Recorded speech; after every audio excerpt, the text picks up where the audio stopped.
গভীর রাতে টেবিলের ওপর ঝুঁকে বসে উপন্যাসখানা লিখছিলাম। টেবিলের এক কোণে মোমবাতিটা গলে গলে পড়ছিল। হঠাৎ চোখ তুলে দেখি প্রেত সামনে এসে দাঁড়িয়েছে। কলম রেখে দৃঢ় স্বরে বললাম, আমি পারব না। প্রেত কাতর চোখে আমার পানে চেয়ে রইল। মিনতি ভরা গলায় বলল, আপনি দয়া না করলে আমার আর উপায় নেই। মেয়েটা নষ্ট হয়ে যাবে। পাড়ার ছোড়াগুলো তার পেছনে লেগেছে। প্রেতের কণ্ঠস্বর ঘষা ঘষা। গ্রামোফোন রেকর্ডে গান শুরু হবার আগে যেরকম শব্দ হয়, অনেকটা সেই রকম। আমি বিরক্ত হয়ে বললাম, তা আমি কি করব? আপনি অন্য কারুর কাছে যান না। প্রেত বলল, আর কার কাছে যাব? সবাই চোর। আপনি দয়া করুন। ভূতের কথায় মনটা একটু নরম হল। সত্যি বটে, আমি দেনার দায়ে লুকিয়ে আছি, কিন্তু তবু চুরি যে করব না এ বিশ্বাস ভূতেরও আছে। বললাম, আচ্ছা, আপনি ওই মেয়েটাকে কিংবা তার বাপকে আপনার কথা বললেই পারেন, তারা নিজের ব্যবস্থা নিজেই করবে, আমাকে কেন? প্রেত একটি গভীর নিঃশ্বাস ফেলল। মোমবাতির শিখা একটু নড়ে উঠল। সে বলল, চেষ্টা কি করিনি? আমাকে দেখেই ভয়ে হাউমাউ করে উঠল। তারপর বাড়িতে ওঝা ডেকে ঝাড়িয়েছে। ওদিকে আবার আর যাবার উপায় নেই। রাত প্রায় 12টা। আমি ফুঁ দিয়ে বাতি নিভিয়ে বিছানায় গিয়ে শুয়ে পড়লাম।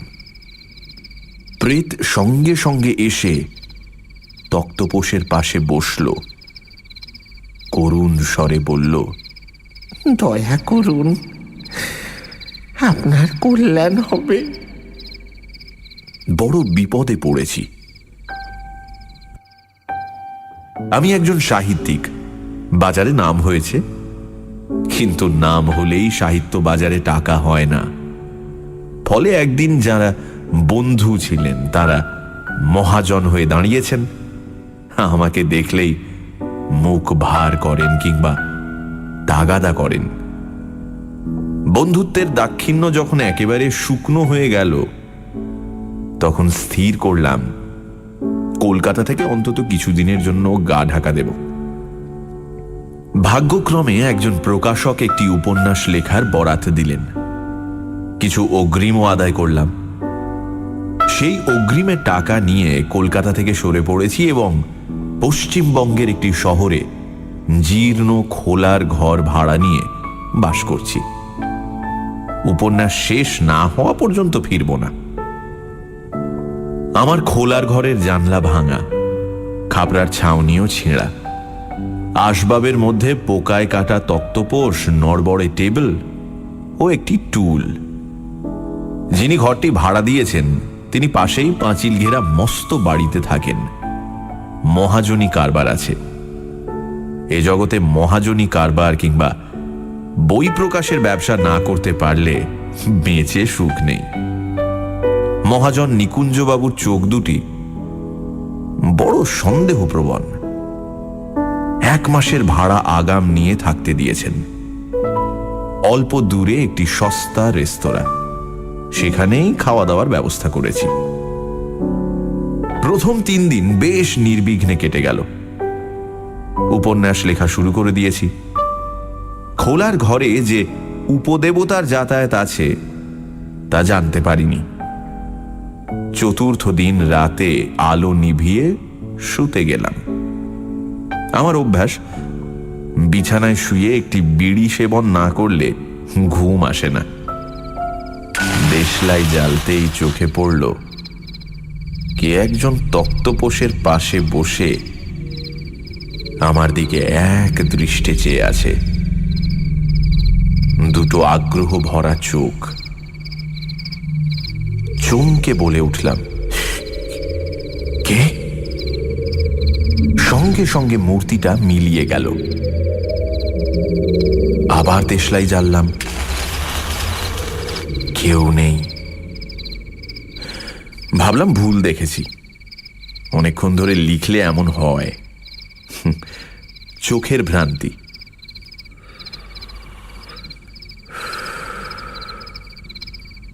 বিড়ি খেয়ে ঘুমিয়ে পড়লাম। আমার স্নায়ু দুর্বল নয়, ভূতের ভয় করি না। ভূত থাকে থাক, তাকে ভয় করার কোনো কারণ নেই। ভূতের চেয়ে মানুষকেই ভয় বেশি। পরদিন সকালে রাতের কথা আর মনেই থাকলো না। সারাদিন উপন্যাস লিখলাম। উপন্যাসে প্রেমের প্রগতি দেখাচ্ছি। আমার হিরো একেবারে নিচু স্তর থেকে আরম্ভ করেছে। এক ম্যাথর কন্যার প্রতি অবৈধভাবে আকৃষ্ট হয়ে তাকে পৈশাচ বিবাহ করার চেষ্টা করছে। পৈশাচ বিবাহের প্রকৃত অর্থ জানতে হলে দয়া করে অভিধান দেখুন। গল্পটা বেশ জমে উঠেছে। তারপর রাতে যথারীতি তক্তপোষে শুয়ে বিড়ি খেয়ে ঘুমোবার উপক্রম করলাম, কিন্তু ঘুমোতে হলো না। হঠাৎ চটকা ভেঙে শুনলাম ঘষা ঘষা গলায় কে যেন বলছে, ঘুমোলেন নাকি? হ্যাঁ। অন্ধকারে কিছু দেখা গেল না, কিন্তু মনে হলো যিনি প্রশ্ন করলেন তিনি তক্তপোষের পাশে বসে আছেন। কিছুক্ষণ চুপ থেকে বললাম, আপনি কে? উত্তর এলো, কি বলে পরিচয় দিই? যখন বেঁচে ছিলাম তখন নাম ছিল নন্দদুলাল নন্দী। বললাম, খাসা নাম। আপনি তাহলে প্রেত? প্রেত বলল, হ্যাঁ, কিন্তু আপনি ভয় পাবেন না, আমার কোনো বদমতলব নেই। আমি একটা হাই তুলে বললাম, বদমতলব থাকলেও আপনি আমার কোনো অনিষ্ট করতে পারবেন না, আপনি তো হাওয়া। তবে আমি ভয় পেয়ে নিজের অনিষ্ট করতে পারি বটে। প্রেত নিঃশ্বাস ফেলে বলল, তা বটে। মনে পড়ল দেশলাইয়ের বাক্সটা মাথার কাছেই আছে। সেই দিকে হাত বাড়িয়ে বললাম, আমার সঙ্গে কিছু দরকার আছে কি? প্রেত বলল, দরকার এমন কিছু নয়, ওই কথা কইবার লোক পাই না, আপনি সজাতি তাই। দেখলাম প্রেতের অবস্থা আমারই মতো। সম্ভবত বন্ধুদের কাছ থেকে টাকা ধার নিয়েছে। বিছানায় উঠে বসে দেশলাই জ্বালতে যাব এমন সময় সে বলল, দেশলাই জ্বালবেন কেন? আপনার আপত্তি আছে? হঠাৎ আলো জ্বললে একটু অসুবিধে হয়। তবে থাক, কাল আপনার চেহারাটা এক মুহূর্তের জন্য দেখেছিলাম, ভালো করে ঠাউর করতে পারিনি। যাকে থাক। কিছুক্ষণ চুপচাপ। ভাবলাম বেচারা কথা কইবার লোক পায় না, স্বজাতি পেয়ে আলাপ করতে এসেছে, আমারই কিছু বলা কওয়া দরকার। তা আপনি কি এই কাছে পিঠে কোথাও থাকেন? পাশে পাঁচিল ঘেরা বাগানে পুরনো নিম গাছ আছে, তাতেই থাকি। তাই নাকি? আপনিও নিকুঞ্জবাবুর ভাড়াটে? তা কত ভাড়া দিতে হয়? প্রেত রসিকতা বুঝল না, বলল, বাড়ি বাগান একদিন আমারই ছিল। আমার প্রপৌত্রের কাছে এই নিকুঞ্জ পাল কিনেছে। বটে? আপনার প্রপৌত্র বেঁচে আছেন বুঝি? হ্যাঁ, তার অবস্থা বড় খারাপ হয়ে গেছে। প্রপৌত্র? তাহলে আপনি আন্দাজ 80-90 বছর আগে ছিলেন? সিপাহী যুদ্ধের সময় আমি ছিলাম। মুচ্ছুদ্দির কাজে পয়সা করেছিলাম। ভেবেছিলাম 7 পুরুষ বসে খাবে, কিন্তু প্রেতের কথা শেষ হলো না।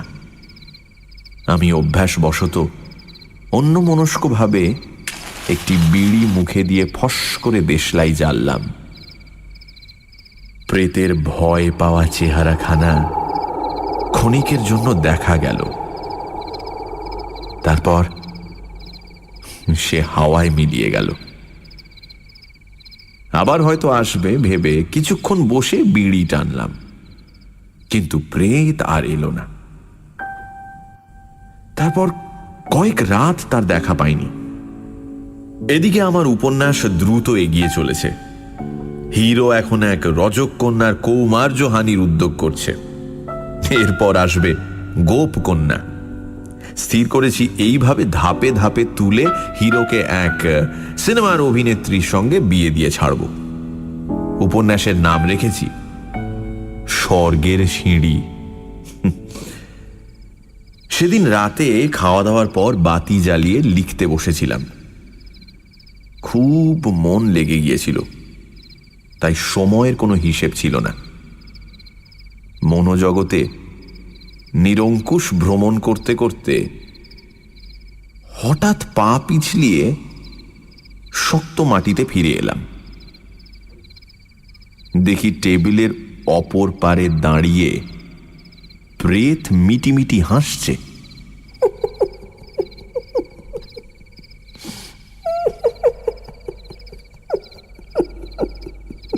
আজ প্রেতকে প্রথম ভালো করে দেখলাম। সূক্ষ্ম মূর্তি, তবু চেহারার মধ্যে অস্পষ্টতা কিছুই নেই। গায়ে ফিতে বাঁধা মেরজাই, মেটে মেটে রং, সরু পাকানো গোঁফ, চোখ দুটি সজাগ প্রাণবন্ত। বয়স আন্দাজ 55। নিতান্তই সেকালের বাঙালি চেহারা। প্রেত বলল, কি লেখেন এত? বললাম, উপন্যাস। সে কাকে বলে? আমাদের সময় তো ছিল না। উপন্যাস কি তা বুঝিয়ে দেওয়ার পর প্রেত সাগ্রহে বলল, ও, রূপকথা। তা বলুন না শুনি। সংক্ষেপে গল্পটা বললাম। শুনে ভূত বলল, ছি ছি ছি ছি ছি। বললাম, ছি ছি বললে চলবে কেন? এটা না হলে বই কাটে না। যা হোক, তা কদিন আসেননি যে? প্রেত বলল, আপনি অদ্ভুত লোক। অন্য লোক ভূত দেখলে আটকে ওঠে, আপনি গ্রাহ্যই করেন না। বললাম, সে রাতে আচমকা দেশলাই জেলেছিলাম, তাই রাগ হয়েছিল বুঝি? রাগ নয়, চমকে গিয়েছিলাম। চমকে গেলে আর শরীর ধারণ করা যায় না। খাতা টেনে নিয়ে বললাম, আচ্ছা আজ আপনি আসুন, পরিচ্ছেদটা শেষ করতে হবে। মাঝে মাঝে আসবেন, গল্প সল্প করা যাবে। আচ্ছা। প্রেত চলে গেল।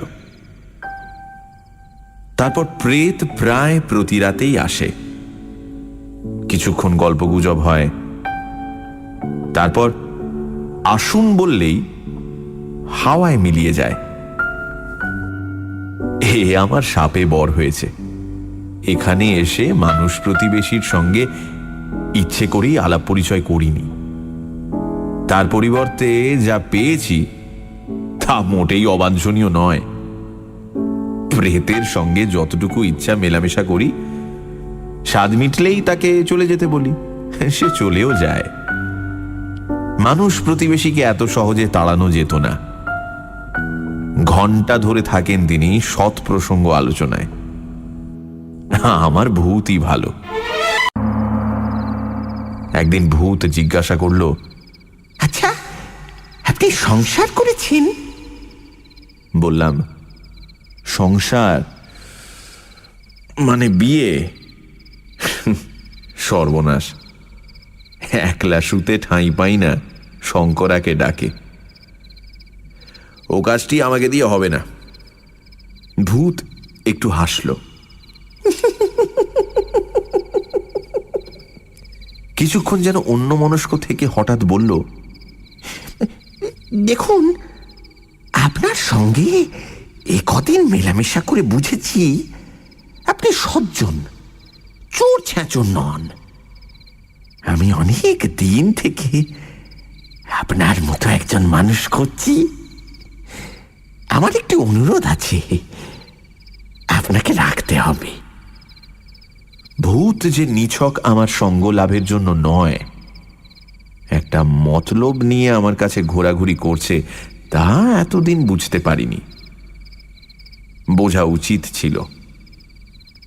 মুচ্ছুদ্দির প্রেতাত্মা বিনা প্রয়োজনে কারোর সাথে ঘনিষ্ঠতা করবে, এটা মনে করাও অন্যায়। সাবধানে বললাম, কি অনুরোধ? ভূত তখন টেবিলের ওপর কনুই রেখে নিজের ও বংশের ইতিকথা বলতে আরম্ভ করল। আন্দাজ করলাম, কাঁকড়া বিছের ল্যাজে যেমন হুল থাকে, অনুরোধটা আছে গল্পের শেষে। নন্দদুলাল নন্দী ইস্ট ইন্ডিয়া কোম্পানির সাহেবদের সঙ্গে ব্যবসা করে প্রচুর উপার্জন করেছিল। জমিদারি, বাগান, ক্ষেত, বালাখানা সবই হয়েছিল। তার যখন 53 বছর বয়স, তখন সিপাহী বিদ্রোহের গন্ডগোল আরম্ভ হল। এদিকে যুদ্ধ বিগ্রহের সম্ভাবনা বিশেষ ছিল না, কিন্তু যা টাকা আছে তার আশঙ্কার শেষ কোথায়? একদিন গভীর রাতে নন্দদুলাল একটি পিতলের ঘটিতে 100 মোহর পুড়ে বাগানের নিম গাছ তলায় পুঁতে রাখল। আর সবই যদি যায়, 100 আকবরী মোহর তো বাঁচবে। মিউটিনির হাঙ্গামা এদিকে আসলো না বটে, কিন্তু অরাজকতার সময় হঠাৎ একদিন নন্দদুলালের বাড়িতে ডাকাত পড়ল। নন্দদুলালের হৃৎযন্ত্র দুর্বল ছিল, সে বেবাক হার্ট ফেল করে মারা গেল। ডাকাতেরা লুটপাট করে চলে গেল। তারপর ক্রমে দেশ ঠান্ডা হলো, শান্তি শৃঙ্খলা ফিরে এলো।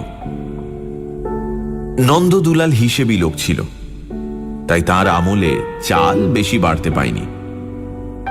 তার ছেলে যশোদা দুলালের আমলে বাবুয়ানি বাড়ল। আগে দোল দুর্গোৎসবের সময় হরিকীর্তন কথকথা হতো, এখন বাই নাচ শুরু হলো। তারপর তার ছেলে ব্রজদুলাল এসে বিলাসিতা চরম করে ছেড়ে দিল। জুতোয় মুক্তোর ঝালর লাগিয়ে বাইজির পল্টন পুষে 100 টাকার নোটের ঘুড়ি উড়িয়ে সে যখন পৃথিবী থেকে বিদায় নিল, তখন লক্ষ্মীও বিদায় নিয়েছেন। বাকি আছে শুধু বাগান ঘেরা বাড়িখানা। ব্রজদুলালের ছেলে গোপীদুলাল নিরীহ মানুষ। বাপের ভুক্তাবশিষ্ট এঁটো পাতায় যতদিন পারল চলল, শেষ পর্যন্ত তাকে বাড়ি বিক্রি করতে হলো। তারপর গত 20 বছর ধরে গোপীদুলাল বাড়ির বিক্রয় মূল্য নিয়ে এবং সামান্য কাজকর্ম করে অতি দীনভাবে সংসার চালাচ্ছে। তার স্ত্রীর মৃত্যু হয়েছে। একমাত্র কন্যার বয়স 21, কিন্তু এখনো তার বিয়ে দিয়ে উঠতে পারেনি। উপরন্তু কয়েক বছর যাবৎ তাকে দুরন্ত হাঁপানি রোগে ধরেছে। গল্প শেষ হলে জিজ্ঞাসা করলাম, আপনার প্রপৌত্র মানে গোপীদুলাল বাবু এখানেই থাকেন? প্রেত বলল, হ্যাঁ, বেনেপাড়ার একধারে একটা ভাঙা বাড়িতে পড়ে আছে। তারও বেশি দিন নেই, তাকে কালে ধরেছে। আর তো কিছু নয়, গোপীদুলাল মরলে মেয়েটা ভেসে যাবে বলে করুণ নিঃশ্বাস ফেলল। সন্দেহ হলো প্রেত বুঝি ঘটকালি করছে। মনকে শক্ত করে বললাম, দেখুন, আমি আগেই বলেছি বিয়ে করবার মতো অবস্থা আমার নয়, আপনি ও অনুরোধ করবেন না। প্রেত তাড়াতাড়ি বলল, না না, ও অনুরোধ করছি না।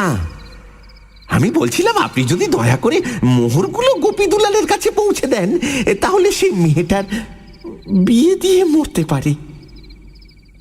অবাক হয়ে বললাম, মোহরের ঘটি কি এখনো নিমতলায় পোঁতা আছে নাকি?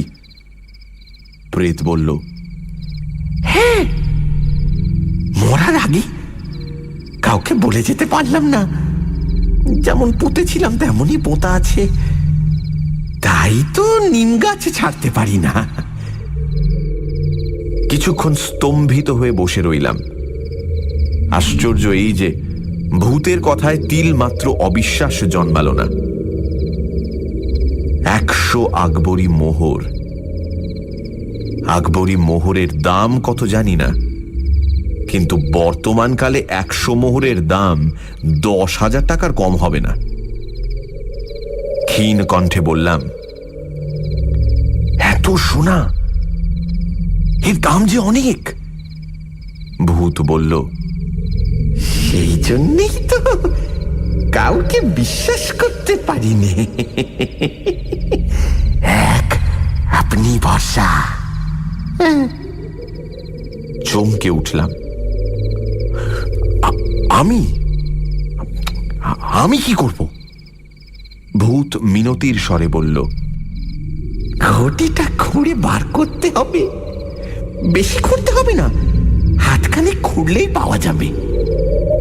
কিন্তু খুঁড়বে কে? আমি?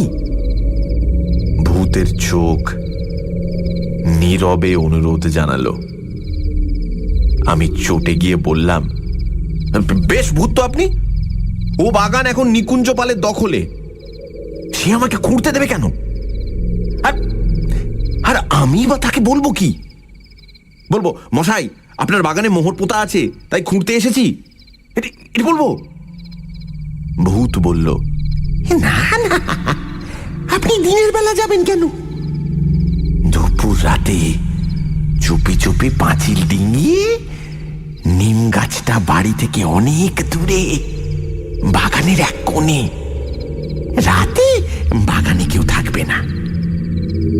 আমি বিড়ি ধরাবার উপক্রম করে বললাম, মাফ করবেন, আমার দ্বারা হবে না। ওই রাতের বেলা পরের বাগানে যদি ধরা পড়ি, ঠ্যাঙে দড়ি পড়বে। নিকুঞ্জপাল এমনিতেই আমাকে সন্দেহের চোখে দেখে। আমি পারবো না। দেশলাই জ্বাললাম। তারপর কয়েক রাত্রি পর পর ভূতের সঙ্গে ঝুলোঝুলি চলল। আমি অটল, ভূত না ছোড়বান্দা। আমি যত বলি পারবো না, ভূত ততই বলে, দয়া করুন, দয়া করুন।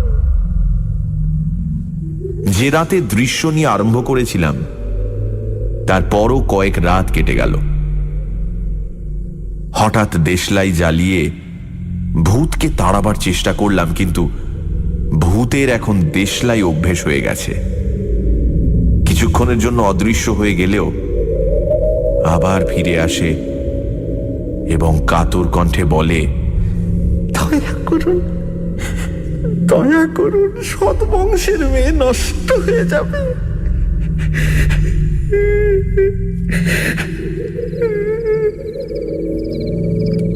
আমার অবস্থা সঙ্গীন হয়ে উঠল। রাতে ঘুম নেই, সারা রাত ভূতের সঙ্গে তর্ক করি, উপন্যাস লেখা বন্ধ হয়ে গেছে।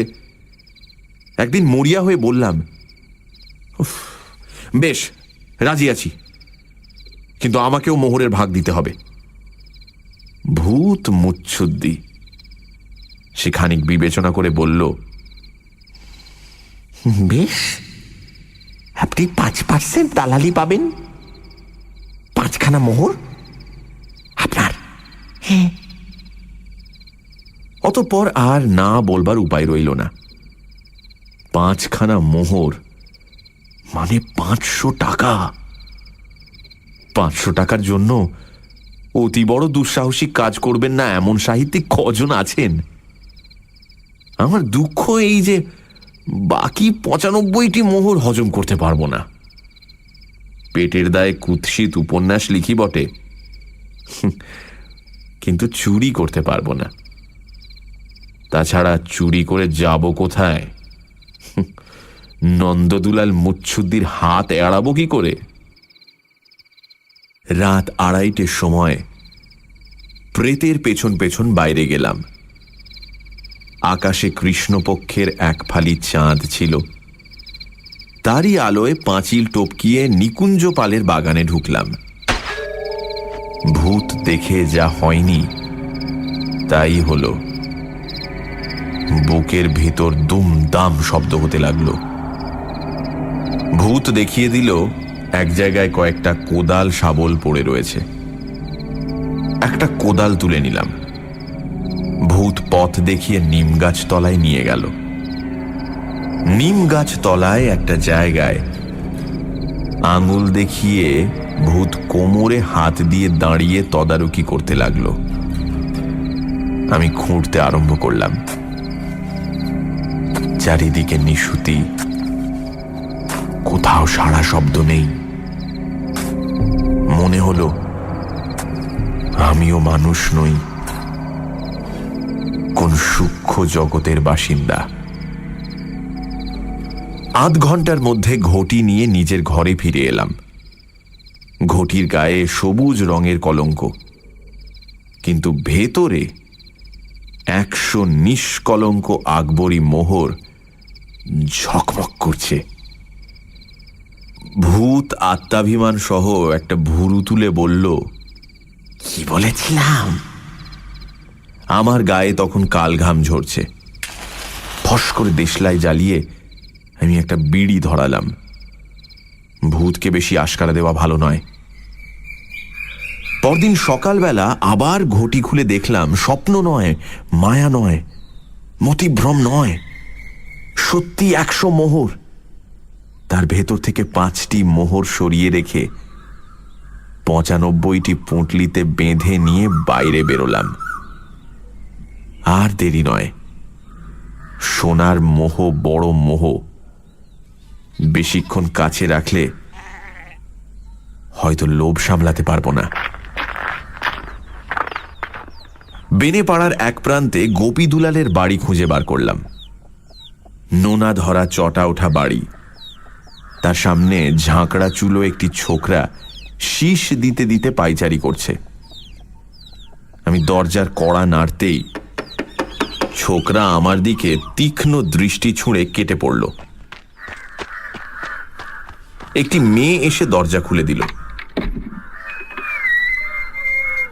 তারপর অপরিচিত ব্যক্তি দেখে একটু ভেতর দিকে সরে গিয়ে চোখ নামিয়ে দাঁড়িয়ে রইল। মৃদু স্বরে বলল, কাকে চান? বাবা বাড়ি নেই। বুঝলাম গোপী দুলালের আইবুড়ো মেয়ে। গায়ের রং ফর্সা, মুখখানি নরম ও সুশ্রী, সর্বাঙ্গে ভরা যৌবন, কিন্তু চোখে মুখে আতঙ্ক, যেন নিজের যৌবনের ভয়ে সবসময় ভয় পেয়ে আছে। পরনে বোধ করি বাপের একখানা আধময়লা ধুতি, গায়ে ব্লাউজের অভাব ঢাকা দেবার জন্য আঁচলটা বুকের ওপর 2 ফের করে জড়ানো। আমার গলা কে যেন চেপে ধরল। গলা ঝেড়ে বললাম, এটা কি গোপী দুলাল বাবুর বাড়ি? হ্যাঁ। তিনি বাড়ি নেই? কখন ফিরবেন? হাসপাতালে গেছেন, ফিরতে বোধহয় দেরি হবে। ও, আমি একটু চিন্তা করে বললাম, তার সঙ্গে আমার বিশেষ দরকার ছিল, আমি ওবেলা আবার আসব, তাকে বলে দিও। মেয়েটি চকিতে চোখ তুলল। আচ্ছা। আমার খোলার ঘরে ফিরে গিয়ে একটার পর একটা বিড়ি টানতে লাগলাম। মাথা গরম হয়ে উঠল। 2 বান্ডিল বিড়ি নিঃশেষ হয়ে গেল। ভয় পাওয়া যৌবন, দুঃসহ অসহায় যৌবন। ভূতের সঙ্গে পরামর্শ করতে পারলে ভালো হতো, কিন্তু ভূত দিনের বেলা আসে না। বিকেলে আবার গেলাম। এবার দালালির মোহর 5টিও নিয়ে গেলাম। মেয়েটির দরজা খুলে দিল, বলল, বাবার শরীর বড় খারাপ, দেখা করতে পারবেন না। কি দরকার আপনার? তার ঠোঁট কেঁপে উঠল। হঠাৎ জিজ্ঞাসা করলাম, তোমার নাম কি? ভয়ে বিস্ফারিত চোখ তুলে নিচু কণ্ঠে সে বলল, কমলা। আমি বললাম, কমলা, তোমার বাবাকে বলো আমার কাছে তার কিছু টাকা পাওনা আছে, তাই দিতে এসেছি। দরজার ছায়ান্ধকার থেকে সে বিহ্বল চোখে আমার দিকে চাইল, তারপর ছায়ার মতো অদৃশ্য হয়ে গেল। কিছুক্ষণ পরে ফিরে এসে বলল, আসুন। গোপী দুলাল বাবু বিছানায় আধশোয়া হয়ে হাঁপাচ্ছিলেন। অকাল বৃদ্ধ জীর্ণ মানুষ, চোখে উৎকণ্ঠা ভরা ক্লান্তি। আমি পাশে বসলে বললেন, আপনাকে টাকা পাওনা আছে বলে মনে পড়ে না তো? আমি বললাম, টাকার কথা পরে বলবো, এখন আমার একটা প্রস্তাব আছে।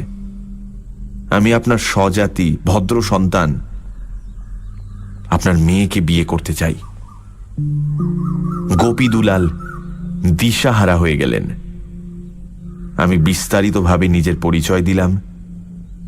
তার হাঁপানি যেন আরো বেড়ে গেল। শেষে বললেন, কমলার বিয়ে দিতে পারবো, হে আমার আশার অতীত। আমার তো পয়সা নেই।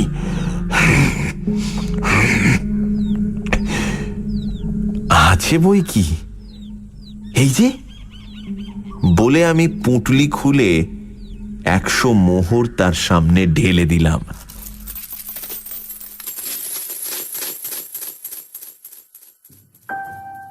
কমলাকে বিয়ে করেছি। শ্বশুর মশাই কিন্তু টিকলেন না, বিয়ের পরদিনই মারা গেলেন। আকস্মিক ভাগ্যোন্নতি তার সহ্য হলো না। কলকাতায় ফিরে এসে বন্ধুদের ঋণ শোধ করেছি, বই প্রকাশের ব্যবসা ফাঁদার আয়োজন করছি, উপন্যাসখানা ছিঁড়ে ফেলেছি। এবার একখানা রোম্যান্স ভরা ভদ্র উপন্যাস ধরব, যা পড়ে কমলা লজ্জা পাবে না। নন্দদুলালের সাথে আর একবার মাত্র দেখা হয়েছিল। আমি বলেছিলাম, কেমন, খুশি হয়েছেন তো? নির্লজ্জ প্রেত চোখ টিপে মুচকি হেসেছিল।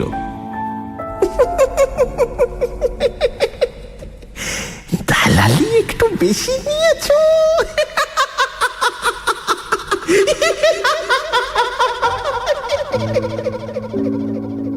বলে অদৃশ্য হয়ে গিয়েছিল।